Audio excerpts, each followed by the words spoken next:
What is good, ladies and gentlemen? It's your boy Day of Man United Talks. We are here today to talk football, to talk Manchester United. Another preview in the chamber. Manchester United play Arsenal at Old Trafford tomorrow night, and it's a big game. Not only for the top four, the shaping of the top four, but also for Manchester United to get back in the mix of things. It would put us in a better position. I mean, I could have said it about the last 5 games or so. But yeah, I just want to win. At this point, I just want to win. So before we get into it, if you do enjoy, just drop a like and subscribe. That would be awesome. If you know anyone who's into Manchester United or anything of the sort, let them know about the channel. Share it if you like, and that'd be awesome. So, okay. As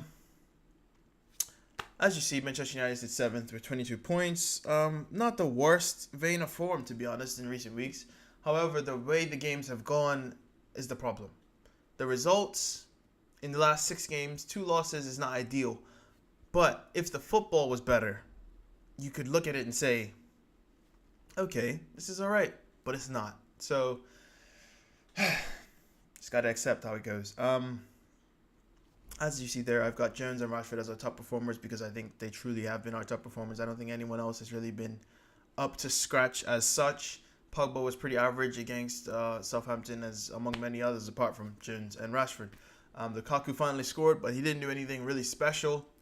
I really wish Jalot had played 90 minutes because I think we would have, seen something amazing. He was supposed to start, but that didn't happen. But I think he will start this game because Ashley Young is suspended and Luke Shaw might be injured. So he's definitely going to start. It's just a matter of who's going to start with him. Apologies if you can hear the rain in the background. It's absolutely pouring it down, but there's nothing I can do about it. And as for as you see right there, injured and unavailable are Sanchez, Lindelof, Smalling. I believe Bailly is also unfit, but I think that's a lie if I'm going to be honest. I mean, there's not even any reports or anything coming out of the club about Bailly. It's just that they're unsure if he's fit and something to that extent. And there's also someone else I'm missing. Forgive me. Oh man. I believe Rojo isn't, well, apparently he wasn't fit to play last game, but he was fit to be on the bench. Fit to start, I should say. But there's someone else I am absolutely forgetting, and I apologize. Oh, no, Chris Smalling's there. Anyway, I'm going to go into the lineups, and then we talk a bit about Arsenal and their just absolute thrashing of Spurs. So, in net, it's only one man. It's only one man. Big David De Gea, the legend himself. Shame he conceded 2 goals against Southampton, but such is life. This week, I'm switching it up a bit.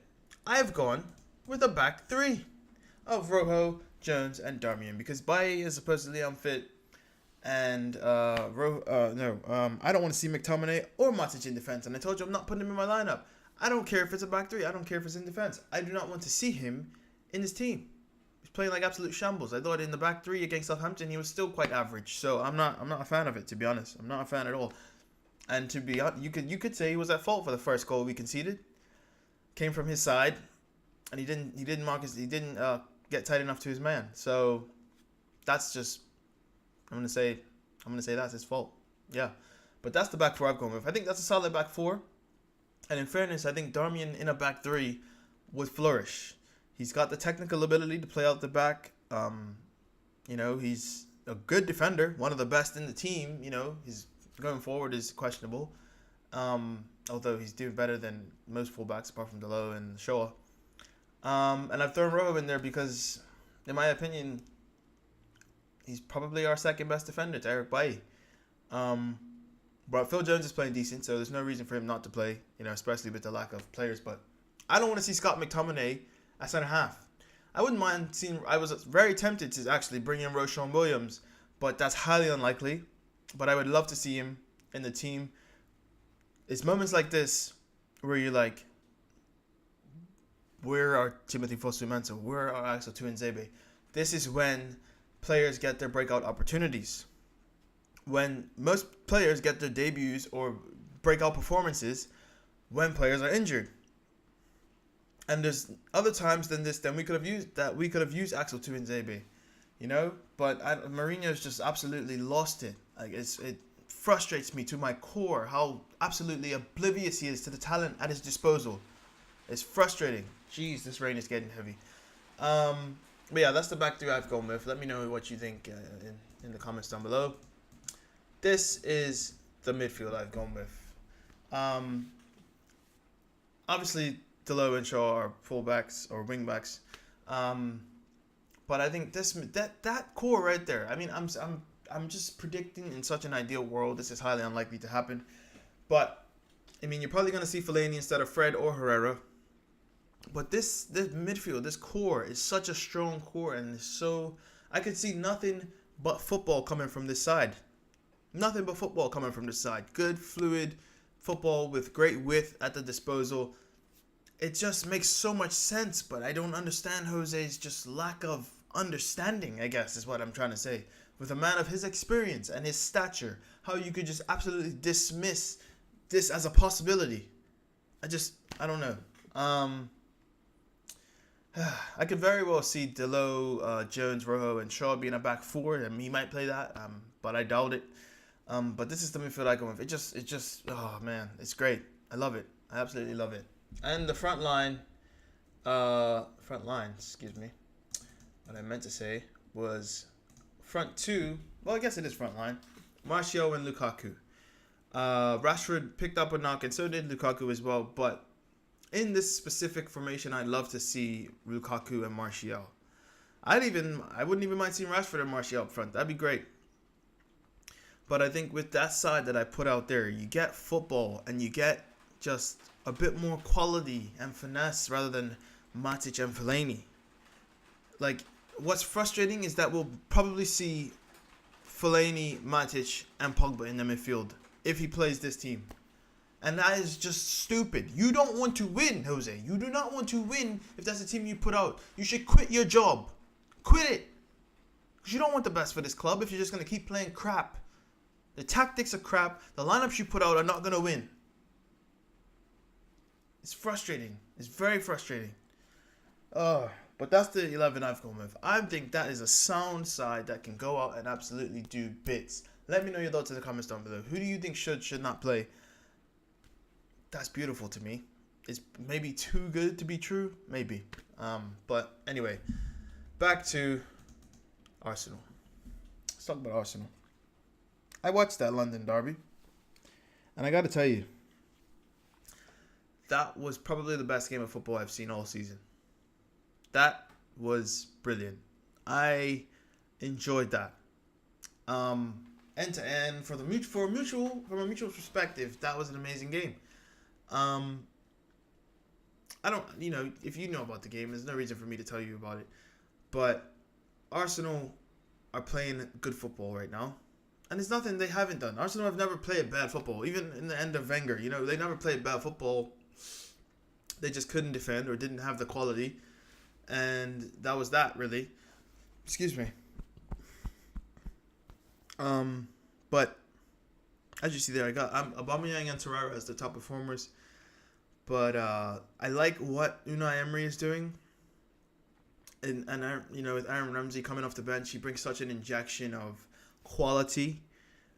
He has great vision in the final third. If they end up losing him, that's a player I'd take at Old Trafford. Like, let Fellaini go, let Matic go, bring him in. I'd take him in a heartbeat. Especially if Pogba might want to go, I'd take Aaron Ramsey in our midfield. I'll tell you that. I will tell you that. Yeah, but they're so solid. Like, they're actually solid. Lucas Torreira, the number 6, they're little, I guess, I'm not going to try to, I think he's Uruguayan, but I wouldn't bet money on me being right about that. But he used to be a winger back in the very early days of his career. And you can kind of see by the mold he has. And he's so technically good and just, he's a fighter as well, which is brilliant. I love just I guess the underdog in me watching him is, he's so small going up against the likes of Eric Dyer and who else? Dele Alli. That was brilliant. But Arsenal are a side that Unai Emery's got them playing this football. He's got them playing good football, and on the break they're very dangerous with Aubameyang, Lacazette, Mkhitaryan, a lot of pace they got going forward. Iwobi is decent. So in terms of, Iwobi's actually pretty good technically. His end product is not the best, but that's a solid side. We cannot underestimate it. Thankfully, they will be missing Ozil, who's probably the most important out of those injured players. Welbeck is also out indefinitely. And there's someone else who's missing. The center back they got, he's Greek. I don't know how to pronounce his name. But they're also missing him. But those are the three big injuries, so that's why I put them there. And Xhaka is also suspended. So we have to take this opportunity. We played Manchester City at the Etihad. They had no Otamendi, no Kevin De Bruyne. Who else was missing? I can't remember. I don't think Aguero started. No, did he start? I don't know. But there were a couple pieces going for them, and this is even a higher opportunity. At Old Trafford, we have Arsenal with no Ozil. Koscielny, who's really a leader of the back line, they could use him instead of Mustafi right now. Mustafi's been a bit suspect and a bit. The jury's out on him at the moment. Whether he's what he was, because when he came in from Valencia, he was just absolutely smashing it. But Socrates and I believe Holding played left center half. They were quality together. But we gotta really just be. I don't want to say compact because they get down the wings and they're everywhere. They're very good moving the ball as well. They don't take chances. If the pass is there, they take it, and that is something we don't do. So we gotta be really mindful and assertive in the way we play. We can't give them all the space in the world because they will expose us. And it's scary to think Aubameyang might play against any backline, to be honest, that we have, because we don't have much pace in the center of defense with nobody, and he's the fastest central defender we have. And then Tuanzebe and Fosu Mensah are out on loan, and they're absolutely rapid, the both of them. Fosu Mensah, sorry, the probably might be the fastest player at the club. If I'm going to be honest, he's absolutely disgustingly fast. But that's really the top and bottom of it for me. I don't think I have much else to say. I just want to see us play well. There's dignity in losing when you play at an elite level and you get beat, But we haven't been doing that at all this season. So I just hope we can turn it around. And I listened back to my podcast, and what hurts me the most is that there's nothing we as fans can do about what we're seeing. And especially as an aspiring coach, to watch football be played so badly and see obvious decisions made so incorrectly, it hurts, dude, to not be able to change it or to give any advice to someone who's in a position to change it. So, yeah. With all that said, my score prediction, I am going to say...